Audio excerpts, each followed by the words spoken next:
కాంగ్రెస్ ఖాతాలోకి సీఎం రమేష్ 30 కోట్లు. చంద్రబాబు పొత్తు తెర వెనుక కాంగ్రెస్తోనే, తెర ముందు బీజేపీ జనసేన. చెప్పినట్టల్లా ఆడటానికి కాంగ్రెస్కు ప్యాకేజ్ పంపిన బాబు. కేసుల కోసం బీజేపీతో, కాపుల కోసం జనసేనతో పొత్తు.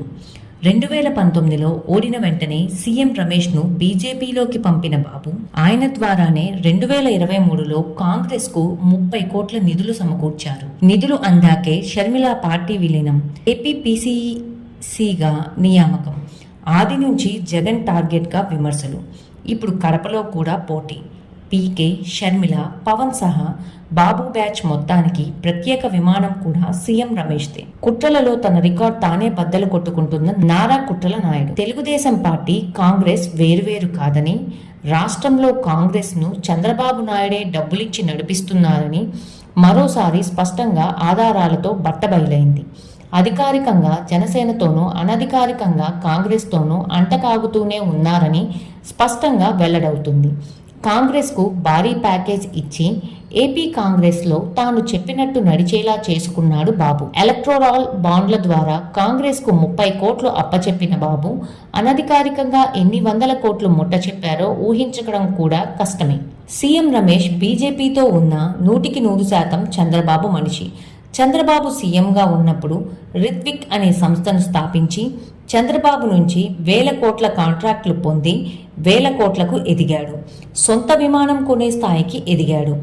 బాబు మనిషిగా సింగపూర్, మారిషస్ల నుంచి బాబు మనిషిగా నిధులు తెచ్చి తక్కువ కాలంలోనే ఢిల్లీలో చక్రం తిప్పడం మొదలుపెట్టాడు. బీజేపీలో ఉంటూనే ఢిల్లీ లాబియింగ్లో నారావారి ప్రయోజనాలు చక్కపెట్టడం ప్రారంభించిన సీఎం రమేష్ స్థానిక ఎన్నికల్లో ఘోర ఓటమి తరువాత చంద్రబాబు నారెడ్డి సునీతను చేరదీశారు. ప్రజాక్షేత్రంలో జగన్ను ఢీకొట్టలేమని తెలిసి మాయోపాయాలకు దిగాడు.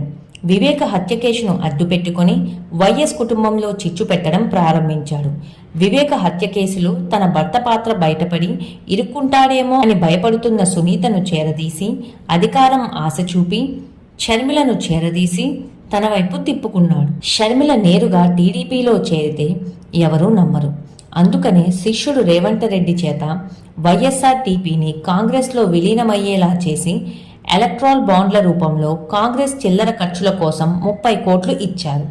2023లో సీఎం రమేష్ 45 కోట్ల మేర ఎలక్ట్రాల్ బాండ్లు కొనుగోలు చేసి అందులో 30 కోట్ల కాంగ్రెస్ ఖాతాలోకి, 5 కోట్లు టీడీపీ ఖాతాలోకి, 10 కోట్లు కర్ణాటక చెందిన జేడీఎస్లోకి పంపారు. బీజేపీ పెద్దలను కలిసి టీడీపీ, బీజేపీ మధ్య పొత్తు కుదిరేలా చేయడానికి సీఎం రమేష్ తెర వెనుక చేయాల్సిందంతా చేశాడు.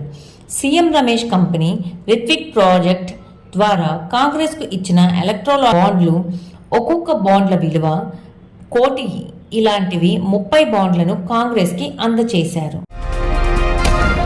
ఈ వీడియో కనుక మీకు నచ్చితే లైక్ చేయండి. మా ఛానల్ని సబ్స్క్రైబ్ చేసుకోవడం మాత్రం మర్చిపోకండి.